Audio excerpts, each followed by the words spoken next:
ఇప్పుడు మనమైతే ఏం చేస్తాం? మీరు చెప్తారా, నేను చెప్పాలా? నేనే చెప్తాను. మనమైతే ఏం చేస్తాం?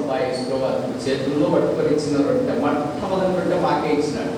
This is the first table after the resurrection. పునరుద్ధారణ తర్వాత మొట్టమొదటి బల్ల ఇదే. మొట్టమొదటి బలలో పాల్గొన్న వారు పునరుద్ధారం తర్వాత నాకు తెలిసి బహుశా ఇద్దరే వ్యక్తులు అమ్మాయి గ్రామస్తులు అయి ఉండొచ్చు.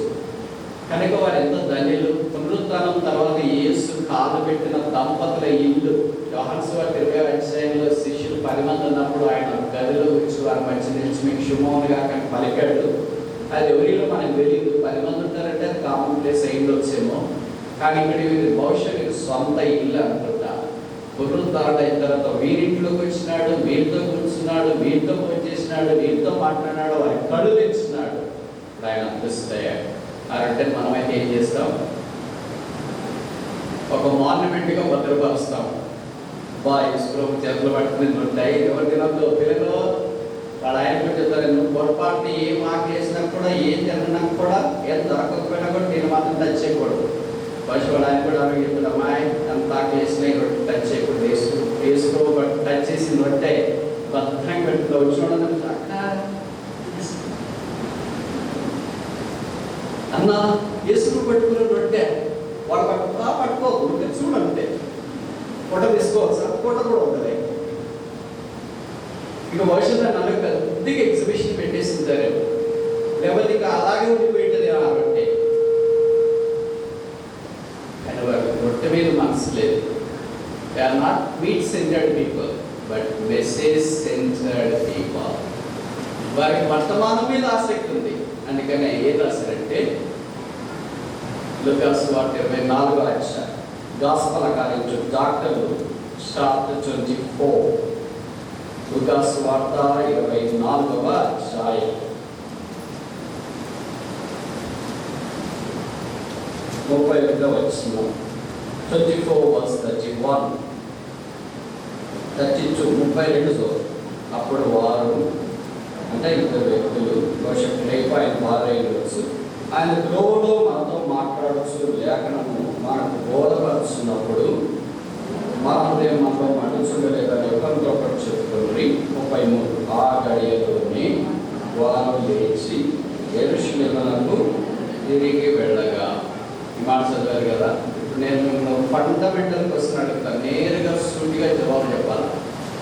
కనీసం 10 మైళ్ళు ఆదివారం మందిరానికి గమనించండి. 10 కిలోమీటర్ల ఆదివారం మందిరానికి వచ్చి దుఃఖముఖులై యేసుప్రభు ఏమయ్యాడని బాధతో ఎమ్మాయి గ్రామానికి చేరారు. తర్వాత యేసుప్రభు వాళ్ళు గుర్తించినారు. ఇప్పుడు రాత్రి అయిపోయింది. వారు ఆ గడియలోనే యెరూషలేముకు వచ్చినారు. మళ్ళీ 8 కిలోమీటర్లు రావాలా? దాదాపు 12 కిలోమీటర్లు, అంటే 7 మైళ్ళు తిరిగి రావాలి. మీరైతే వస్తారా రారా? ప్రశ్న అర్థమైంది అనుకుంటా. ప్రార్థన చేసుకొని జవాబు చెప్పండి. సాయంకాలమే మధ్యాహ్నం అటు బయలుదేరేలేరు. బహుశా గంటన్నర ప్రయాణం అవుతుంది. 1 కిలోమీటర్ ఒక 5 నిమిషాలు 7 నిమిషాల దాకా నడవచ్చు. 2 కిలోమీటర్లు అనుకో, దాదాపు గంటన్నర ప్రయాణం వెళ్ళారు. ఇప్పుడు వారు తిరిగి వచ్చినట్లుగా ఆ గడియలోనే వెంటనే అదే రాత్రి మనమైతే వస్తామా రామా? ప్రశ్న అర్థమైంది అనుకుంటా మీకు. వస్తామా రామా? Yes or no? ఒకవేళ క్లైప్ అన్నాడు, అమ్మాయి వెళదాము, ప్రభు మనకి కనిపించాడు, నేను చాలా అలసిపోయాను, వెళ్ళాలనుకుంటా నువ్వు వెళ్ళేటప్పుడు. ఒకవేళ ఆమె చెప్పింది అనుకో, వెళదామంటే మనకు ప్రభు కనిపించినాడు కదా, ఆయన గురించి మనం సాక్ష్యం ఇస్తూ అక్కడికి వెళ్ళి, నువ్వు అక్కడికి వెళ్ళి అడుగుతున్నారు, కాకలు తెలియని వాళ్ళు ఉన్నారు, పేదూరు యాకోబు యోహాను వీళ్ళందరూ ఉంటే నువ్వు వెళ్ళి మాకు ప్రభు కనిపించడం చెప్తే ఇంకేమైనా ఉందా? ఉన్న మర్యాద కూడా పోగొట్టుకుంటావు. ఎవరికి పడుకో అలసిపోయావు అనుకుంటా. విచిత్రం ఏంటంటే వాళ్ళిద్దరికి ఏక మనసు వచ్చింది. వెళదామంటే వెళదాం. అదే దీన్ని ఏమంటారంటే ద పవర్ ఆఫ్ రిజరెక్షన్. శరీరం అయితే ఏం చేస్తుంది? ఒకసారి సాలే అంటది. వెళ్ళొచ్చాం కదా, నడిచి వచ్చాం కదా అని. ఇప్పుడు పునరుద్ధాన బలం ఏం చేసిందంటే, పునరుద్ధాన వర్తమానం ఏం చేసిందంటే, పునరుద్ధానైన ప్రభువును వాడు చూసిన తర్వాత ఏం చేసిందంటే, వారి శరీరం బలహీనపోయింది, అవసరమైంది. ఇంతసేపు నడిచి వచ్చాం కదా, మళ్ళీ ఇప్పుడు నడిచేది ఒక ఆదివారం మాదిరి ఈ దినాల్లో మాత్రం ఆ దినాల్లో కార్లు, వెహికల్స్ లేదా షేర్ ఆటోలు అందుబాటులో లేవు. దాని కూడా ఎలాంటిదో తెలియదు. రాత్రిపూట వెళ్తే ఏమైతే తెలియదు. దంపతులు వెళ్తే రాత్రిపూట ఇక జరగకూడదు ఏమో జరగదు, ఇంకేమైనా పునరుద్ధరణ పోయి ఇబ్బందికరమైన పరిస్థితులు ఉంటాయి. ఏంటి కొద్దిగా వివేకంగా ఉండాలి కదా. కావాలంటే ఉదయం పెడదాం లేండి అమ్మాయి ఆయన భర్త చెప్పవచ్చు లేదా భార్య చెప్పివచ్చు, ఉదయం పెడదాం లేక కావాలని. ఆ గడియలోనే దీన్ని ఏమంటారంటే పునరుత్థాన బలము. నేను ఎప్పుడూ బలహీనుడను, అప్పుడే బలవంతులను అనే పుస్తకమైన పౌలు చెప్పిన మాట మనకు రావచ్చు. చాలా సందర్భాల్లో మనం ఈ పని చేయలేమనుకుంటాం, ఇలాగ ప్రార్థన చేయలేదు, ఇది వాక్యం చేయలేదు, ఇది పరిచయం చేయలేదు, ఈ దైవిక కార్యక్రమాల్లో మనం పాలు పొందలేము అని అనుకుంటున్నాం. కానీ వారు బయలుదేరి దర్శనంకి వచ్చినారు, క్షేమంగా వచ్చినారు. కనుక పునరుద్ధరణ బలం నీకు సహాయం చేయడం మాత్రమే కాదు, it not only helps you but it takes you all the way down with all the safety. క్షేమంగా తీసుకొని వచ్చింది. ఇప్పుడు నేను ప్రశ్న అడుగుతాను, మీరు నేరుగా సూటికి జవాబు చెప్పాలి. వాళ్ళు వచ్చినప్పుడు ఈ 10 మంది లేదా 11 మంది శిష్యులు పడుకొని ఉన్నారు, మేల్కొని ఉన్నారు. చూడండి, బైబిల్ చూడండి, వార్త చూసుకోవద్దండి, దిక్కు చూసుకోవద్దండి. పడుకొని ఉన్నారా, మేల్కొని ఉన్నారా?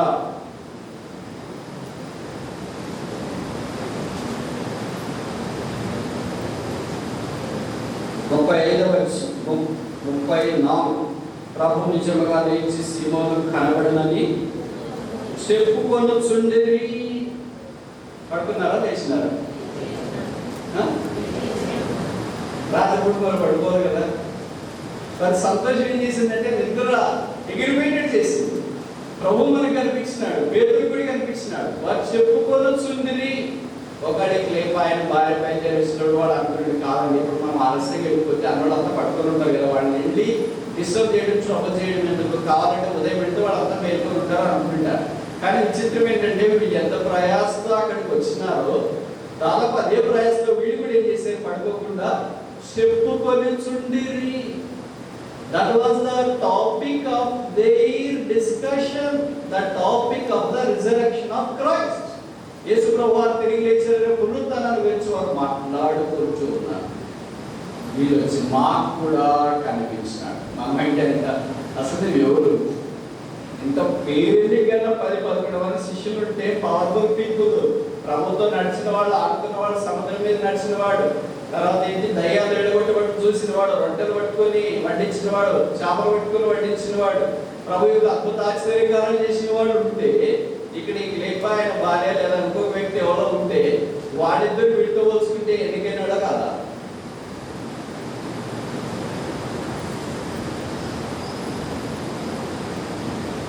కానీ దేవుని యొక్క శక్తి ఏం చేసిందంటే మీరు సాక్ష్యించడం ద్వారా వారు కూడా సంతోషం అంగీకరించిన అవకాశం.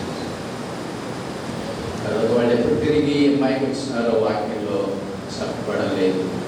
కానీ పునరుద్ధరణ శక్తి మనకు బలహీనతలో బలమిస్తుంది. సియోనులో నుండి ఆయన నిన్ను ఆదుకొనును కాక. The Lord shall strengthen thee out of Zion. ఈ బలంలోనికి మనం వచ్చినామా? 2 విషయాలు ఇప్పుడు మనం చూస్తున్నాం. మొదటి నుంచి ద సాల్వేషన్, రక్షణ. రెండవది ఏంటి? స్ట్రెంగ్త్, బలము. మూడవది చూస్తామా?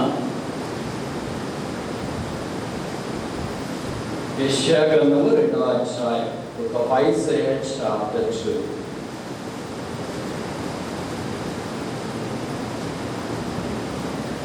మూడవ వచనం 2 verse 3. యెషయా 2:3.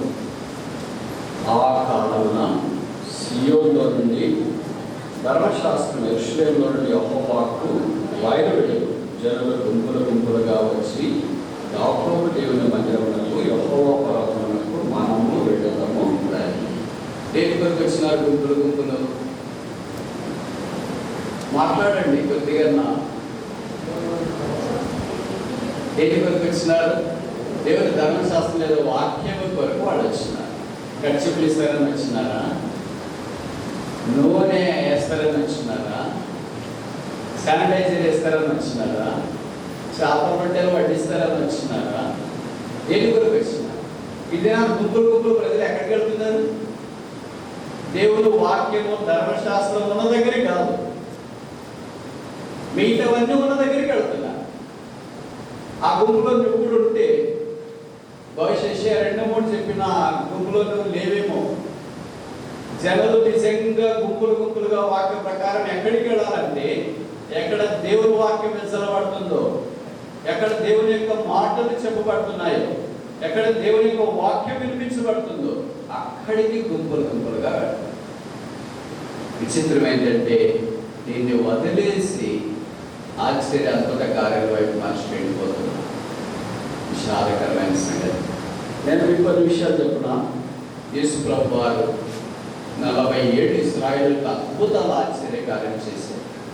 వాళ్ళ కళ్ళతో చూశారు. ప్రతిరోజు మన్నా పడింది. 40 ఏళ్ళు చూశారు. ఒక్కరోజు కాదు, ఒక వారం కాదు, ఒక నెల కాదు, సంవత్సరం కాదు, దశాబ్దం కాదు, 40 ఏళ్ళు చూశారు.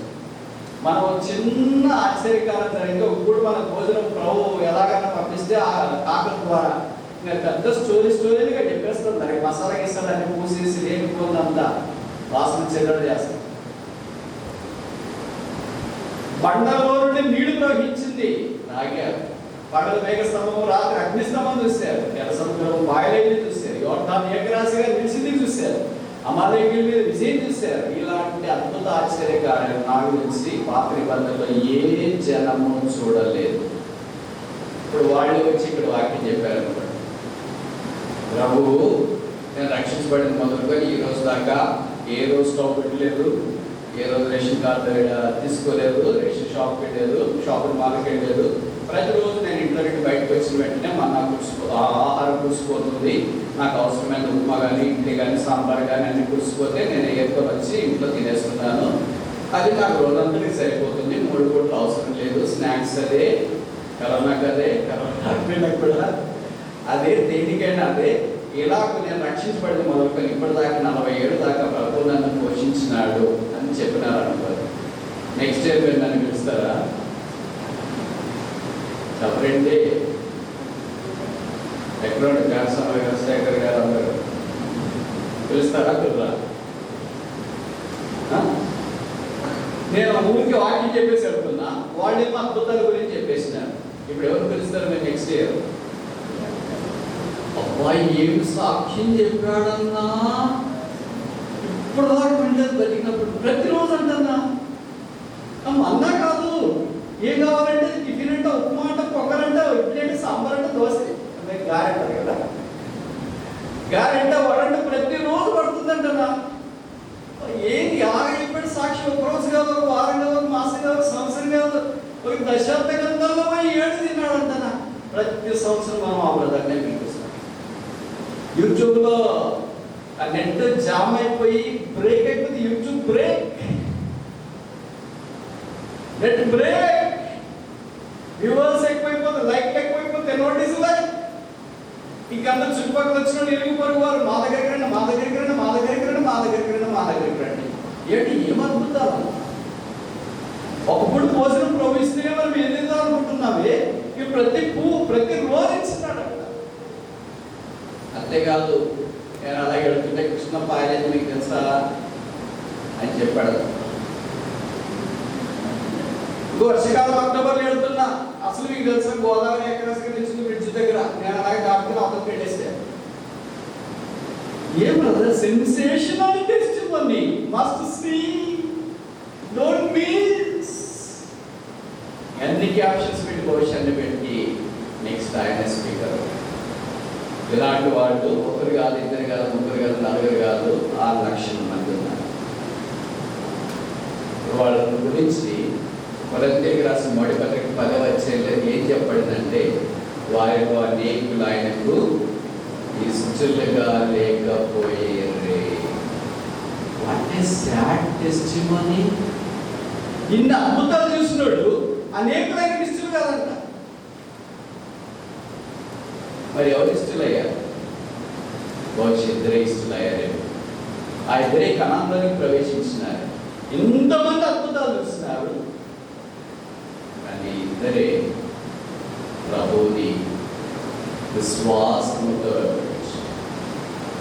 ఇది పాత నిబంధనలో ఇలా ఉంటే, కొత్త నిబంధనకు వచ్చిన తర్వాత ఇప్పుడు అద్భుతాల గురించి మాట్లాడడం, బోధించడం, ప్రకటించడం ఎన్ని జరుగుతూ ఉంటే, ఇన్ని చేసేవాళ్ళు చేస్తుంటే, వినేవాళ్ళు వింటుంటే, చూసేవాళ్ళు చూస్తుంటే, అనుభవించేవాళ్ళు అనుభవిస్తుంటే, వారిలో అనేకులు ఆయనకి ఇష్టలుగా ఉండకపోయేది అని మన గురించి సాక్షి చెప్తే మన సంగతి ఏంటి మరి? లైక్లు ఎన్ని వచ్చినాయని యూట్యూబ్లో కాదు చూడాల్సింది. యూట్యూబ్లో లైక్లు 1,00,000 వచ్చినాయి, మంచిదే. ప్రభు ఒక్కడే డిస్లైక్ పెట్టాడు అనుకో, అందరికి 1,00,000 లైక్లు పెట్టుకుని ఏం చేస్తాం? 1,00,000 మంది డిస్లైక్లు పెట్టారు అనుకో, ప్రభు ఒక్కడే లైక్ పెట్టాడు అనుకో, అందుకంటే కావాల్సింది ఇంకేముంది? ప్రభుత్వ సర్టిఫికేట్. ఇస్రాయేల్ ప్రభుత్వ సర్టిఫికేట్ పొందడం వీలుగా లేకపోయింది. అందుకే అనేకులు ప్రభుత్వ అయిష్టులుగా జీవించి ఇప్పుడు ఎక్కడికి వెళ్తున్నావు? నువ్వు గుంపు గుంపుగా కలిసి. అద్భుతాలు తప్పని నేను చెప్పట్లేదు, అద్భుతాలు బైబిల్ ప్రకారం కాదని నేను చెప్పట్లేదు. అవన్నీ అవసరమే కావచ్చు. అందుకంటే అవసరము నీ వాక్యం బయలుదేరుతోనే. ఇప్పుడు నేను ఒక ప్రశ్న అడుగుతా, అక్కడ ఏమన్నా రాశారు? నీ వాక్యం బయలుదేరుతోనే వెలుగు కలుగు. ఇప్పుడు మన భాష ఏం రాయాలా?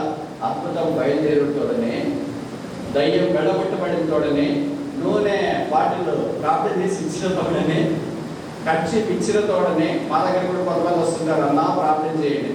సరే చేతిలో ఏంటో కొబ్బరి నూనె కొరకు ప్రార్థన చేయండి. నీకు కదా ప్రార్థన? ఎవరికి? నీకా కొబ్బరి నూనె చెప్పరేంటి? నూనెసి ప్రార్థన చేయడం వాక్యానుసారమే, కానీ కొబ్బరి నూనె కొరకు ప్రార్థన చేయడం వాక్యానుసారం కాదు. కొబ్బరి నూనె కొరకు ప్రార్థన చేయడం కొబ్బరి నూనె కొరక అంటే నూనెకి ప్రార్థన చేసేంత స్థితికి డిజైరిపోయారు, ఖర్చుకు ప్రార్థన చేసేంత స్థితికి డిజైరిపోయారు. బైబిల్లోనేమో మనుషుల కొరకు ప్రార్థన చేస్తే, ఇక్కడ కొత్త నిబంధనకు వచ్చిన తర్వాత నూనెకి, ఖర్చుకి, జీవముల దానికి ప్రార్థన చేయడానికి డిజైర్. అయ్యో ఎంత అవేంద్రయ్యో, ఎంత సామాన్యమైన దుస్థితిలోనే వచ్చిన మనుషుల కొరకు ప్రార్థన చేస్తున్నా, నూనె రాసి ప్రార్థన చేస్తున్నా. మన నూనెలో శక్తి లేదు, ప్రార్థన చేసే మాలో శక్తి లేదు. కీర్తనలో చెప్పండి కదా, 62:3 అనుకుంటా, ప్రార్థన ఆలకించువాడా సర్వ శరీరంలో నీ యొద్దకు ఆయనలో. కనుక సియోను గుంపులుగా ఎవరు వస్తున్నారంటే దేవుడు వాక్యాన్ని ప్రేమించేవారు వస్తున్నారు, అద్భుతాలు ప్రేమించేవాడు కాదు. అద్భుతాలు మోసపోయి కొట్టుకొని పోయి అలాగే ఉండిపోయి అద్భుతాలు జరగట్లేదని కన్నీరు గార్చి గుండె బదులైనటువంటి ఏసునా వద్దు అని చెప్పే స్థితికి వచ్చినారు. రాత్రి దేవుడు వాక్యం బయలుదేరుతున్న దగ్గరికి రా, ధర్మశాస్త్రం ఎదురులో పడుతున్న దగ్గరికి రా, వాక్యమైన యేసును ప్రకటిస్తున్న దగ్గరికి రా. మనం లేచి సియోనుకు వెళుదాము. 3 విషయాలు తెలిసిన. మొదటి నుంచి సాల్వేషన్, రక్షణ ఉంది. రెండవది నుంచి స్ట్రెంగ్త్, బలం అనుగ్రహిస్తున్నాడు. మూడవది నుంచి స్క్రిప్చర్స్, వాక్యము దయచేస్తున్నాడు. 4 చూసి ముగిస్తామా? కీర్తనలు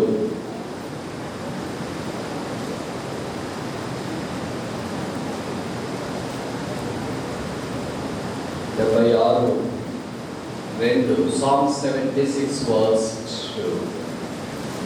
76 కీర్తన 2వ వచనం. షాలేములో ఆయన గుడారం ఉన్నది, సియోనులో ఆయన ఆలయం ఉన్నది. సియోను ఆలయం. మీకు తెలుసు కదా, లోకంలో 5 ఆలయాలు ఉన్నాయి. మొదటి నుంచి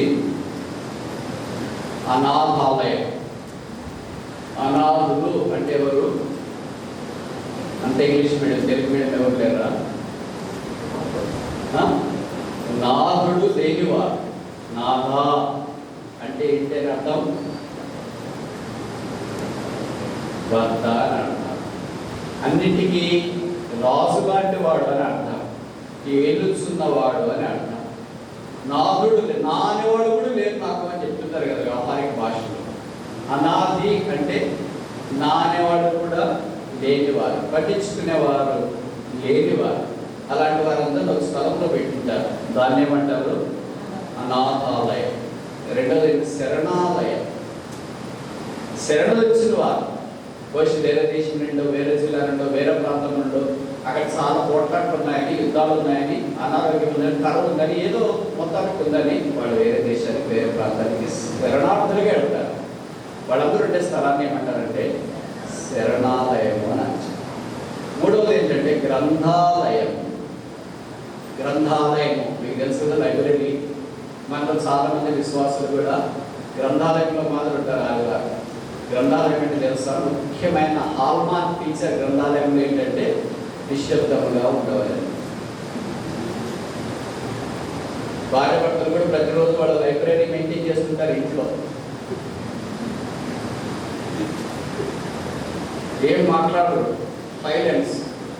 అన్నప్పుడు అయితే టేబుల్ మీద పెడితే ఆ పాత్రలు శబ్దం చేస్తారు, రావాలా అని టైం ఉంటుంది. ఆ శబ్దానికి ఎందుకంటే ఇది గ్రంథాలయం. గ్రంథాలయం ఎవరు మాట్లాడకూడదు, లైబ్రరీ కూడా మాట్లాడకూడదు, సైలెంట్గానే ఉండాలి.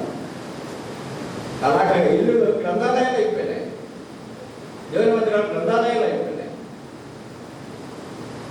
దేవుని ప్రజలు మాట్లాడటానికి దేవుడు వారికి అవకాశం ఇస్తే వారు మాట్లాడుకుంటూ మౌనం ఉంటే, మనం ఉండడానికి అవకాశం ఇస్తే మాట్లాడేస్తాం. ఎన్ని చూస్తే ఆలయం ఇప్పుడు 3. 4వది విశ్వవిద్యాలయం, యూనివర్సిటీ అంటారు. 5వది ఈ మధ్యలో కొత్తగా వచ్చింది, యువత కూడా వస్త్రాలయం. కృష్ణా జిల్లాలో ప్రసిద్ధి చెందిన వస్త్రాలయం, పేరుకు గన్న వస్త్రాలకు నిలయం, వస్త్రాలయం చేరింది. ఆలయం అంటే అర్థమైన మెట్టుకు, గ్రంథాలయం అంటే పుస్తకాలన్నీ దగ్గర ఉంటాయి, వస్త్రాలయం అంటే బట్టలన్నీ దగ్గర ఉంటాయి, శరణాలయం అంటే శరణానికి వచ్చిన వాళ్ళంతా దగ్గర కావాలి. కనుక ఆలయం అంటే వచ్చి చేరు, కలిసి ఉందట. ఇప్పుడు దేవాలయం సియోనులో ఆలయం ఉన్నది, దేవుడే మనలో నివాసం చేయాలని కోరు. అదే నిర్గమకాండంలో మనం చూస్తాం 28 కదా. అదే గజ్వాల్లో మనం వారు నేను వారి మధ్యలో నివసించినట్లు వారు నాకు పరిశుద్ధ స్థలంలో ఆలయము అంటే కలిసి ఉండుట, సమూహము. దేవుడు ఎవరి ప్రజలు కలిసి ఉండేదాన్ని సమూహాన్ని ఏమంటారంటే దేవాలయము అంటారు. సియోనులో ఆయన ఆలయం ఉన్నది. దేవుడు ఇక్కడ ఉన్నాడు. కొత్త నిబంధనకు వచ్చిన తర్వాత యేసుప్రభువు అన్నాడు యోహాను సువార్త 2వ అధ్యాయం, ఈ దేవాలయాన్ని పడగొట్టండి, 3 దినాల్లో నేను లేపుతా అంటే వాళ్ళంతా 46 ఏళ్ళు కట్టారే ఈ దేవాలయం, మీరేంటి పడగొట్టి 3 రోజుల్లో కడతానంటున్నారు, పడగొట్టి అంటున్నారే. ప్రభు తన శరీరం అనే దేవాలయం గురించి మాట్లాడు. శరీరం అనే దేవాలయం ఏంటి? సంఘం. ఎఫెసీ పత్రికలో రాయబడింది కదా, సంఘం